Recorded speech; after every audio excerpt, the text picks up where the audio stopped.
안녕하세요. 저는 오늘은 평범한 아파트에서 벌어진 충격적인 연쇄 사건의 진실을 파헤치는 한 노인의 용기 있는 이야기를 통해 우리가 믿고 있는 일상의 안전함이 얼마나 허상일 수 있는지 깨닫게 될 것입니다. 지금부터 시작되는 이야기는 단순한 고독사로 시작되어 거대한 음모로 구성되어 있습니다. 글을 보시기 전 여러분의 구독, 좋아요가 저에게 정말 큰 힘이 되며 다음 이야기를 만드는 원동력입니다. 가을비가 내리던 어느 날 오후 청송 아파트 304동 1205호에서 악취가 새어나오기 시작했다. 며칠 전부터 복도를 지나던 주민들이 코를 찌푸리며 수군거렸지만 아무도 선뜻 나서지 않았다. 결국 관리사무소에 신고가 들어왔고 경찰이 출동했다. 문을 강제로 열자마자 코를 찌르는 부패 냄새가 복도까지 번졌다. 침실에서 70대 박노인이 숨진 채 발견되었다. 사망 추정 시점은 5일 전. 특별한 외상은 없었고 집안에 난동을 부린 흔적도 없었다. 경찰은 현장을 간단히 둘러본 후 단순한 고독사로 결론지었다. 또 혼자 사시던 분이군요. 요즘 이런 일이 참 많아서. 젊은 경찰관이 한숨을 내쉬며 중얼거렸다. 베테랑 형사는 고개를 끄덕이며 서류를 작성했다. 특이사항 없음. 변사사건 아님. 자연사 추정. 같은 층에 살던 68세 김도연은 복도 끝에서 이 모든 상황을 지켜보고 있었다. 박노인과는 가끔 엘리베이터에서 마주쳐 인사를 나누던 사이였다. 그저 조용하고 평범한 이웃이었는데 도연은 가슴 한편이 답답했다. 며칠 후 간소한 장례가 치러졌다. 친척도 거의 오지 않았고 아파트 주민 몇 명만 참석한 채 서둘러 끝났다. 도연도 마지막 배웅에 나섰지만 내내 석연치 않은 기분이 들었다. 박노인의 마지막 모습이 자꾸만 머릿속에서 맴돌았다. 장례 다음 날 도연은 우연히 1205 앞을 지나가다가 문이 열려 있는 것을 발견했다. 아마도 유품 정리를 위해 누군가 들어간 모양이었다. 호기심에 이끌려 조심스럽게 안을 들여다보던 도연은 거실 테이블 위에 놓인 노란 메모지를 발견했다. 그 메모지에는 볼펜으로 아직 선명한 글씨가 적혀 있었다. 다음은 내 차례. 도연의 등골에 서늘한 기운이 흘렀다. 이게 무슨 뜻일까? 박노인이 직접 쓴 것일까? 아니면 누군가 다른 사람이? 더 주의 깊게 살펴보니 소파 밑에 오래된 카세트 테이프 하나가 굴러다니고 있었다. 낡고 먼지투성이었지만 라벨에는 날짜만 적혀 있었다. 한 달 전 날짜였다. 도연은 주변을 둘러본 후 조용히 메모지와 테이프를 챙겨 자신의 집으로 돌아왔다. 그날 밤 도연은 잠을 이루지 못했다. 메모지의 글씨체가 자꾸만 머릿속을 스쳤다. 다음은 내 차례라니. 마치 누군가를 겨냥한 경고 같았다. 과연 박노인이 단순한 자연사로 생을 마감한 것일까? 아니면 그 뒤에 더 큰 비밀이 숨어 있는 것일까? 이튿날 아침, 도연은 메모지와 카세트 테이프를 들고 파출소를 찾았다. 어제 현장에 있던 베테랑 형사에게 이 물증들을 보여주며 재조사를 요청했다. 아저씨, 이게 뭐 대수롭다고 그러세요? 형사는 메모지를 대충 훑어본 후 고개를 저었다. 혼자 오래 사신 분들이 가끔 이상한 걸 끄적거리기도 해요. 노인성 치매나 망상 증세일 수도 있고. 하지만 이 테이프는 어떻게 설명하실 건가요? 도연이 끈질기게 물었다. 형사는 피곤한 표정을 지으며 테이프를 받아들었다가 다시 돌려주었다. 요즘 젊은 사람들도 카세트 테이프가 뭔지 모르는데 그 나이 드신 분이 왜 그걸 갖고 있겠어요? 추억의 음악이라도 들으시려고 했겠죠. 아무튼 특별한 증거가 아닙니다. 도연은 더 이상 말해봐야 소용없다는 것을 직감했다. 경찰은 이미 사건을 종결한 상태였고 굳이 다시 수사할 의향이 없어 보였다. 결국 그는 혼자서라도 진실을 알아보기로 마음먹었다. 집으로 돌아온 도연은 오래전에 사용하던 낡은 라디오 카세트를 찾아냈다. 먼지를 털고 테이프를 넣은 후 조심스럽게 재생 버튼을 눌렀다. 처음에는 지직거리는 잡음만 들렸다. 그런데 잠시 후 떨리는 목소리가 흘러나오기 시작했다. 이곳은 안전하지 않아. 감시당하고 있어. 분명 박노인의 목소리였다. 도연은 더욱 집중해서 들었다.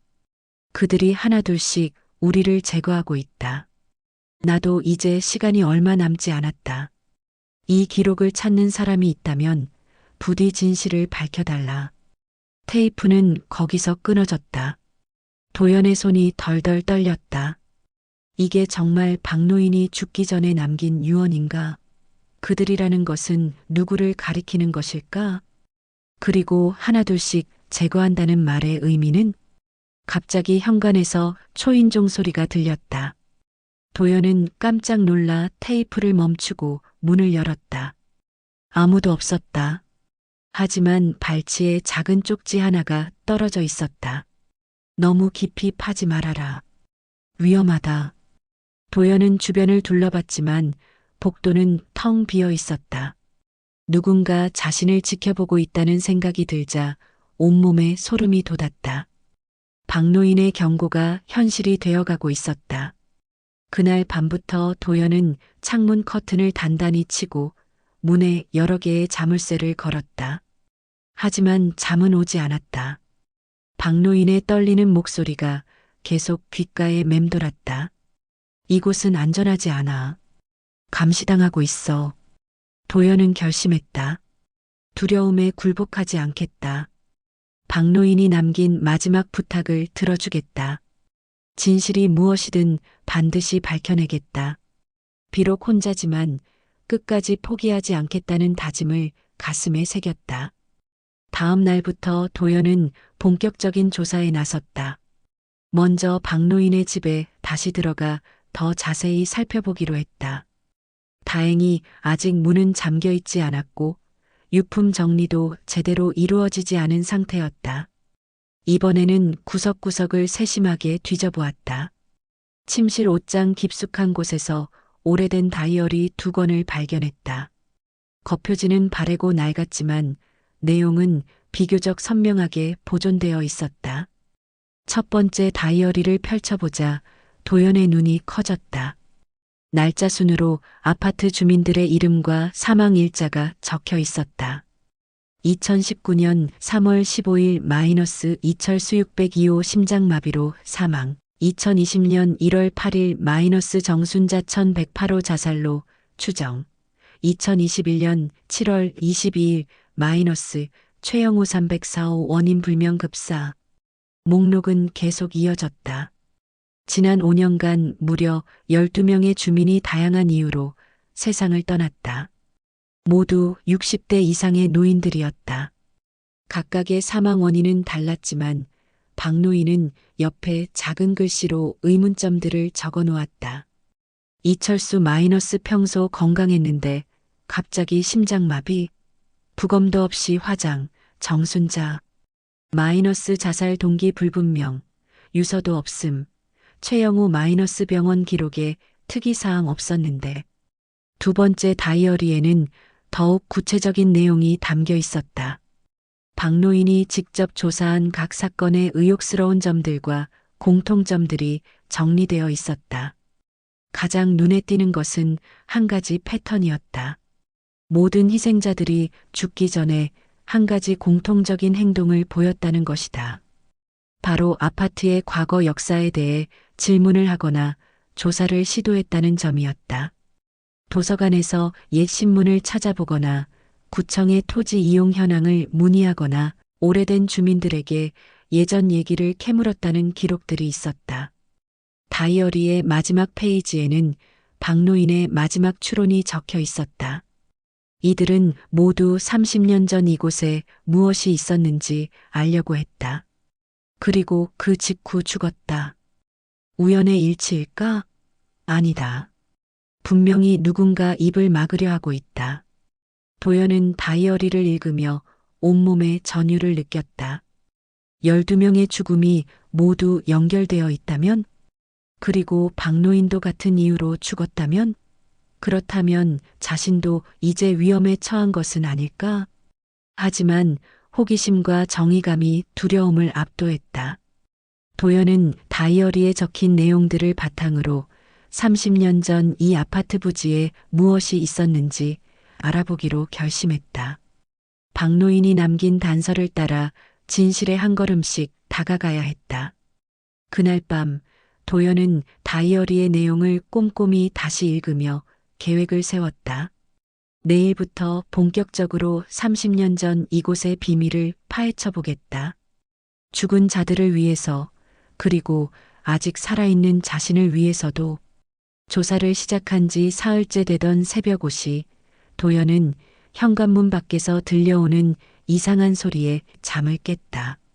살며시 문틈으로 내다보니 누군가 복도를 조심스럽게 걸어가는 발소리였다. 하지만 곧 조용해졌다. 1시간 정도 더 기다린 후 문을 열어보니 현관문 틈 사이로 검은 봉투 하나가 들어와 있었다.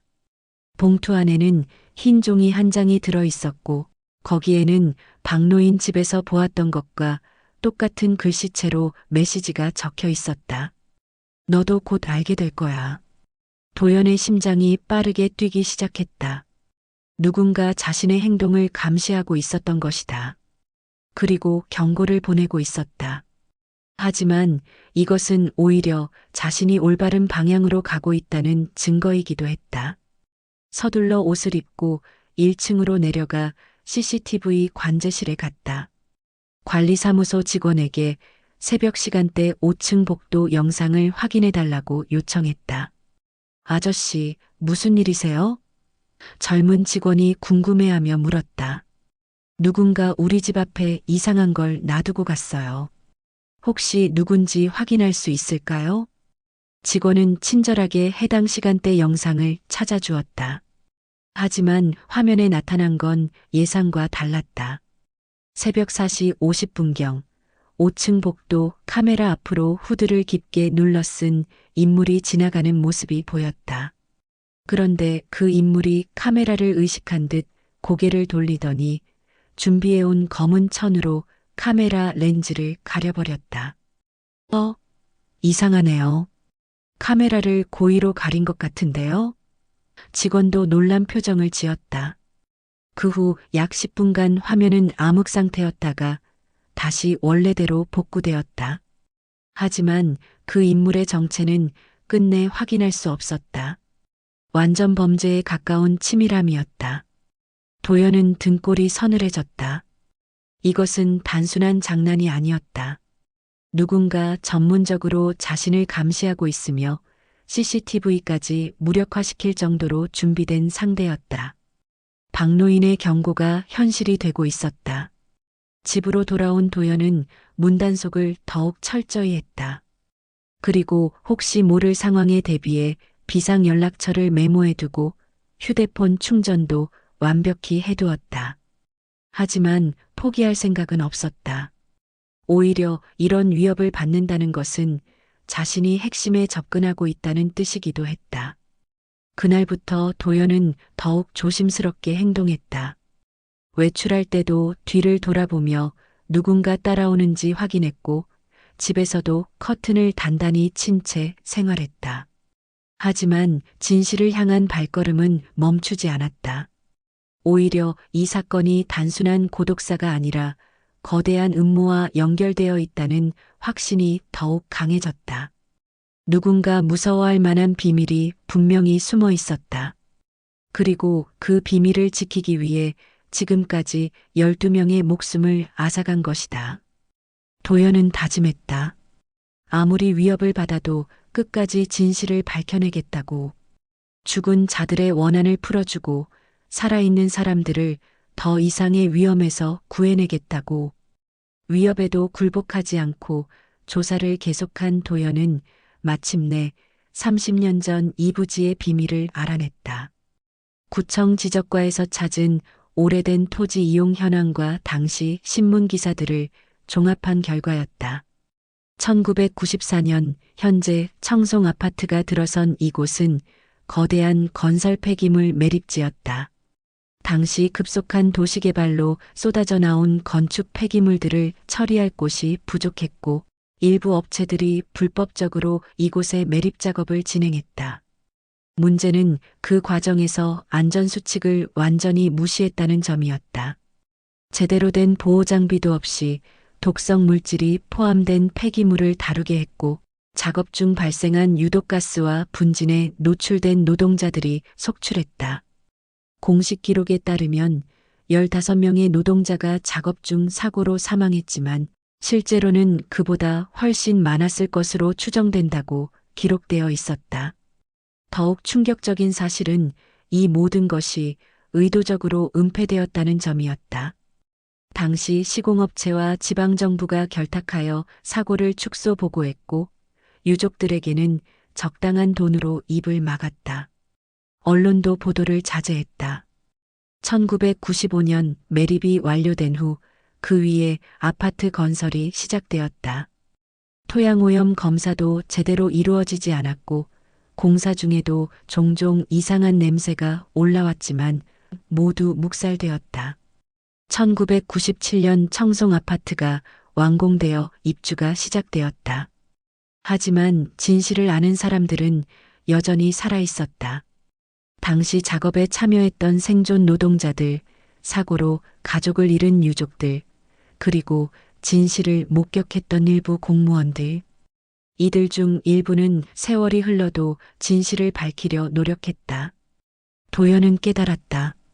지난 5년간 연이어 죽어간 12명의 노인들이 바로 이 진실에 접근했던 사람들이었다는 것을. 어떤 이는 당시 공사 현장 근처에 살았던 목격자였고 어떤 이는 매립 작업에 동원된 노동자의 가족이었다. 또 어떤 이는 당시 공무원으로 근무하며 은폐 작업에 반대했던 사람이었다. 이들은 하나둘씩 진실을 기억해내기 시작했고 증거를 찾기 시작했다. 그리고 그때마다 누군가 그들을 조용히 제거했던 것이다. 심장마비, 자살, 원인 불명의 급사, 모두 자연스러워 보이는 방법들로 도연은 온몸에 소름이 돋았다. 30년 동안 이 거대한 은폐 작업이 계속되고 있었던 것이다. 그리고 그 배후에는 여전히 권력을 가진 누군가가 있었다. 진실이 밝혀지면 큰 타격을 받을 사람들이. 이제 도연은 왜 자신이 위협을 받고 있는지 완전히 이해했다. 자신도 이제 진실에 너무 가까이 다가온 것이다. 하지만 동시에 더 큰 책임감을 느꼈다. 지금까지 죽어간 모든 사람들의 희생을 헛되게 만들 수는 없었다. 문제는 이 거대한 음모의 현재 주역이 누구인지 밝혀내는 것이었다. 30년 전의 관련자들은 대부분 세상을 떠났거나 권력에서 물러났을 것이다. 하지만 그들의 뒤를 이어 이 비밀을 지키려는 사람들이 분명히 있었다. 진실에 한 발짝 더 다가서면서 도연은 더욱 외로워졌다. 이런 거대한 음모를 혼자서 감당하기에는 너무 버거웠다. 그래서 그는 평소 가장 가까이 지내던 옆집 최노인에게 모든 사실을 털어놓기로 결심했다. 최노인은 70대 중반의 은퇴한 교사였다. 이 아파트에 15년째 살고 있으며 평소 도연과 자주 차를 마시며 대화를 나누던 사이였다. 침착하고 지혜로운 성격으로 도연이 가장 믿을 만한 사람이었다. 어느 저녁 도연은 최노인을 자신의 집으로 초대했다. 박노인의 죽음부터 시작해서 지금까지 알아낸 모든 사실들을 차근차근 설명했다. 다이어리 내용, 카세트 테이프 녹음, 30년 전 매립지 사건, 그리고 자신이 받은 위협까지. 최노인은 놀란 표정으로 이야기를 들었다. 이런 일이 우리 코앞에서 벌어지고 있었다니. 정말 믿기 어렵구만. 하지만 그는 도연의 이야기를 진지하게 받아들였고 함께 대책을 논의했다. 이제 혼자서는 위험해. 나도 도와줄 테니까 좀 더 신중하게 접근해보자. 최 노인의 말에 도연은 큰 위안을 얻었다. 드디어 든든한 동지를 얻은 것이다. 하지만 사흘 후 도연에게 충격적인 소식이 전해졌다. 최 노인이 자신의 집에서 숨진 채 발견되었다는 것이다. 경찰 발표로는 목을 메고 자살한 것으로 보인다고 했다. 도연은 믿을 수 없었다. 사흘 전만 해도 함께 진실을 밝혀내자고 다짐했던 최 노인이 갑자기 자살을? 유서도 없고 자살할 이유도 없었다. 분명히 뭔가 잘못되었다. 관리사무소 직원의 도움으로 사건 현장을 확인할 기회를 얻었다. 최 노인의 집 현관 앞에서부터 이상한 점들이 눈에 띄었다. 신발이 가지런히 정렬되어 있는 것과 달리 바닥에는 평소 최 노인이 신지 않던 운동화 발자국이 희미하게 남아 있었다. 침실을 살펴보니 더욱 의심스러운 흔적들이 발견되었다. 침대 시트가 평소와 다르게 정리되어 있었고 창문 아래쪽에 작은 흙 자국이 있었다. 마치 누군가 밖에서 올라온 듯한 흔적이었다. 가장 결정적이었던 것은 최 노인의 손톱 밑에서 발견한 작은 실 조각이었다. 분명 누군가와 몸싸움을 벌였던 흔적이었다. 도연은 온몸에 전율을 느꼈다. 이것은 자살이 아니라 교묘하게 꾸며진 타살이었다. 그리고 더욱 충격적인 사실이 머릿속을 스쳤다. 자신이 모든 비밀을 털어놓은 바로 그 사람이 최 노인이었다. 그런데 왜 하필 그가 죽었을까? 혹시 최 노인이 자신을 배신했던 것일까? 아니면 정말로 우연의 일치일까? 도연은 혼란에 빠졌다. 하지만 곧 더 끔찍한 가능성이 떠올랐다. 최 노인이 애초부터 자신을 감시하던 사람 중 하나였다면? 그날 밤 도연은 최 노인과 나눴던 대화들을 하나하나 떠올려 보았다. 평소 최 노인이 보인 관심, 자주 건네던 질문들, 그리고 이상하게도 아파트의 역사에 대해서는 전혀 궁금해하지 않았던 모습, 모든 것이 새로운 의미로 다가왔다. 더욱이 도연이 박노인 사건을 조사하기 시작한 후 최 노인이 유독 자주 찾아왔던 것도 이제야 의심스러웠다. 혹시 자신의 진행 상황을 파악하려고 했던 것은 아닐까? 결론은 하나였다. 최 노인은 처음부터 도연을 지켜보던 감시자였고 도연이 진실에 너무 가까이 다가가자 그를 제거하려 했다. 하지만 그 과정에서 정체가 드러날 위험이 생기자 윗선에서 최 노인까지 제거해버린 것이다. 도연은 등골이 서늘해졌다. 자신이 가장 믿었던 사람이 사실은 적이었다는 충격도 컸지만 더 무서운 것은 그 배후 세력의 냉혹함이었다. 자신들의 정체가 드러날 위험이 조금이라도 있으면 동료까지 가차없이 제거해버리는 조직이었다. 이제 도연은 완전히 혼자가 되었다. 누구도 믿을 수 없었고 언제 자신도 최 노인처럼 될지 모르는 상황이었다. 하지만 포기할 수는 없었다. 지금까지 죽어간 모든 사람들을 위해서라도 진실을 끝까지 밝혀야 했다. 최 노인의 죽음 이후 더욱 조심스러워진 도연은 박노인이 남긴 카세트 테이프를 다시 한번 꼼꼼히 들어보기로 했다. 혹시 놓친 부분이 있을지도 모른다는 생각에서였다. 테이프를 처음부터 끝까지 여러 번 반복해서 들으니 이전에 놓쳤던 부분이 발견되었다. 마지막 부분에서 잡음에 묻혀 들리지 않았던 박노인의 마지막 말이 희미하게 들렸다. 그들은 여전히 우리 곁에 있다. 눈앞의 이웃을 의심하라. 진실은 내가 가장 믿는 자에게 있다. 도연의 심장이 빠르게 뛰었다. 박노인이 죽기 전에 남긴 마지막 경고였다.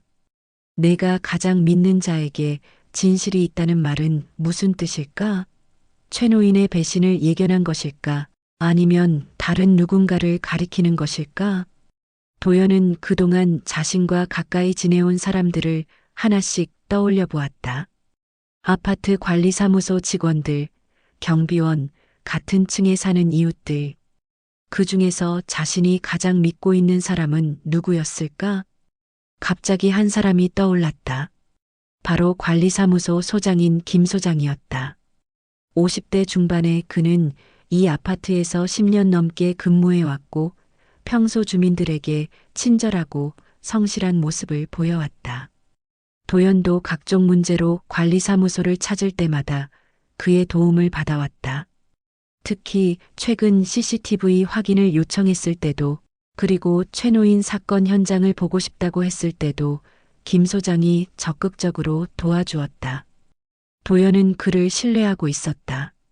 하지만 다시 생각해보니 이상한 점들이 있었다. 김 소장이 도와주는 것 치고는 늘 결정적인 증거는 찾지 못했다. CCTV는 가려져 있었고 현장 확인도 중요한 단서는 발견하지 못했다. 혹시 이것이 우연일까? 도연은 김 소장에 대해 더 자세히 알아보기로 했다. 다른 주민들에게 슬쩍 물어보니 김 소장이 이 아파트에 부임하기 전의 경력에 대해서는 아무도 자세히 알지 못했다. 그저 다른 아파트에서 관리소장을 했다고만 알려져 있었다. 하지만 인터넷 검색과 몇 차례의 확인 끝에 충격적인 사실을 발견했다. 김 소장의 이전 근무지는 30년 전 매립 공사를 담당했던 건설회사의 계열사였다. 그리고 그의 아버지는 당시 그 건설회사의 현장 책임자였다. 모든 퍼즐이 맞춰지기 시작했다. 김 소장은 아버지 세대부터 이어져 온 비밀을 지키기 위해 이 아파트에 파견된 감시자였던 것이다. 지난 10년간 진실에 접근하려는 주민들을 찾아내고 필요하면 제거하는 역할을 맡아왔던 것이다. 그리고 최노인은 김 소장의 하수인 중 하나였다. 도연을 가까이서 감시하다가 역할이 끝나자 입을 막기 위해 제거된 것이다. 김 소장은 냉혹하게 자신의 부하까지 희생시키며 비밀을 지켜왔던 것이다. 도연은 온몸에 소름이 돋았다. 그동안 자신이 가장 믿었던 사람이 바로 이 모든 사건의 배우였던 것이다. 박노인의 마지막 경고가 정확히 들어맞았다. 진실은 정말로 가장 믿는 자에게 있었다. 이제 도연은 김 소장과 정면 승부를 벌여야 했다. 하지만 상대는 10년간 이 일을 해온 프로였고 자신은 아무런 준비도 없는 평범한 노인이었다. 과연 이 불공평한 싸움에서 승리할 수 있을까? 진실을 알아낸 도연은 신중하게 계획을 세웠다. 김 소장과 직접 대결하기에는 너무 위험했다. 대신 확실한 증거를 확보해서 외부에 알리는 것이 최선의 방법이었다. 며칠간 김 소장의 행동을 관찰한 결과 그가 매일 밤 늦은 시간에 관리사무소에서 혼자 무언가를 하고 있다는 것을 발견했다. 아마도 증거인멸이나 보고서 작성 등의 작업을 하는 것 같았다. 어느 날 밤 도연은 몰래 관리사무소 근처에 숨어서 김 소장의 행동을 지켜보았다. 김 소장은 주변을 살핀 후 사무소 깊숙한 곳에 있는 금고를 열었다. 그 안에서 두꺼운 파일들을 꺼내더니 책상에서 무언가를 정리하기 시작했다. 도연은 휴대폰으로 이 모습을 몰래 촬영했다. 비록 멀리서 찍어서 세부적인 내용은 보이지 않았지만 김 소장이 비밀 자료들을 관리하고 있다는 증거는 확보했다. 다음 날 아침 도연은 용기를 내어 직접 김 소장을 찾아갔다. 하지만 정면 대결이 아니라 마치 아무것도 모르는 척하면서 접근했다. 소장님, 요즘 아파트에서 이상한 일들이 많이 일어나는 것 같아서요. 혹시 특별히 신경 쓰실 만한 게 있을까요? 김 소장은 평상시와 다름없이 친근한 미소를 지었다. 무슨 말씀이세요? 특별한 일이라고 할 만한 건 없는데요. 박노인 사건이라든지 최노인 사건이라든지 좀 연이어서 일어나는 것 같아서요. 김 소장의 눈빛이 순간 변했다. 하지만 곧 다시 평상시 모습으로 돌아왔다. 아, 그건 정말 안타까운 일이죠. 하지만 고령의 주민분들이시니까 어쩔 수 없는 일이기도 하고요. 도연은 더 이상 탐색전을 벌이지 않고 본론으로 들어갔다. 소장님, 30년 전 이곳이 매립지였다는 걸 알고 계셨나요? 김 소장의 얼굴이 확연히 굳어졌다. 더 이상 연기할 필요가 없다는 듯이 냉소적인 미소를 지었다. 역시 끝까지 파헤치는군요. 박노인이나 최노인처럼. 그럼 인정하는 건가요? 당신이 이 모든 사건의 배우라는 걸? 배우라니요. 저는 그냥 제 일을 했을 뿐입니다. 아버지 세대부터 우리 가족이 지켜온 비밀을 계속 지키는 것뿐이죠. 김 소장은 더 이상 숨기지 않았다. 30년 전 매립 사건의 책임자였던 자신의 아버지를 대신해서 그 비밀을 묻어두기 위해 수십 년간 이곳을 지켜왔다고 털어놓았다. 진실에 접근하려는 주민들을 하나씩 제거하는 것도 자신의 역할이었다고 말했다. 그런데 이제 어쩌실 건가요? 저도 알아버렸는데. 김 소장은 차분하게 대답했다. 당연히 다른 분들과 같은 방법으로 처리하겠죠. 실수로 계단에서 굴러떨어지시거나 심장마비로 갑자기 돌아가시거나. 그 순간 도연은 미리 준비해둔 계획을 실행했다. 휴대폰 녹음 기능을 켜둔 상태로 대화를 나눈 것이었다. 김 소장의 자백은 모두 녹음되었다. 하지만 너무 늦었어요, 소장님. 이 대화는 이미 녹음되었고 제가 오늘 무사히 집에 돌아가지 못하면 자동으로 경찰서와 언론사로 발송되도록 설정해뒀습니다. 김 소장의 얼굴이 창백해졌다. 그는 도연의 휴대폰을 빼앗으려 했지만 이미 늦었다. 도연은 이미 녹음 파일을 클라우드에 업로드해둔 상태였다. 결국 경찰이 출동했고 김 소장은 현행범으로 체포되었다. 관리사무소 금고에서는 지난 수십 년간의 범행 증거들이 쏟아져 나왔다. 30년 전 매립 사건의 진실과 그 후 이어진 연쇄살인 사건의 전모가 드러났다. 하지만 김 소장이 연행되던 그날 저녁 도연의 집 현관에 또 다른 메모가 도착했다. 진짜는 따로 있다. 도연은 깨달았다. 김 소장도 결국 더 큰 조직의 말단이었을 뿐이라는 것을. 30년간 이어져 온 거대한 음모의 뿌리는 아직 완전히 뽑히지 않았다는 것을. 하지만 그는 더 이상 두렵지 않았다. 진실을 향한 첫걸음을 성공적으로 내디뎠으니까. 이야기는 끝났지만 더 큰 진실을 향한 여정은 이제 시작이었다. 도연은 창 밖을 바라보며 다짐했다. 언젠가 반드시 이 모든 음모의 뿌리까지 뽑아내겠다고. 때로는 가장 평범해 보이는 일상 속에 가장 큰 비밀이 숨어 있습니다. 우리가 믿고 있는 안전함이 사실은 누군가의 희생 위에 세워진 허상일 수도 있죠. 하지만 진실을 향한 한 사람의 용기가 결국 어둠을 밝히는 촛불이 됩니다.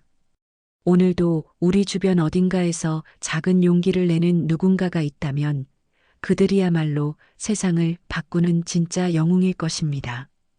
지금까지 노을빛 동화 이야기를 시청해 주셔서 감사합니다. 앞으로도 더 좋은 사연으로 찾아뵙겠습니다. 구독과 좋아요, 여러분의 작은 관심이 큰 힘이 됩니다. 긴 글 끝까지 봐주셔서 감사합니다.